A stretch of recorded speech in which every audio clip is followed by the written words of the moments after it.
We have never been closer to World War III than we are today under Joe Biden.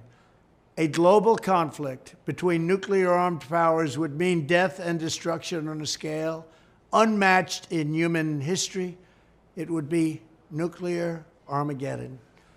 Nothing is more important than avoiding that nightmare. We will avoid it, but we need new leadership. Every day this proxy battle in Ukraine continues, we risk global war. We must be absolutely clear that our objective is to immediately have a total cessation of hostilities. All shooting has to stop. This is the central issue. We need peace without delay.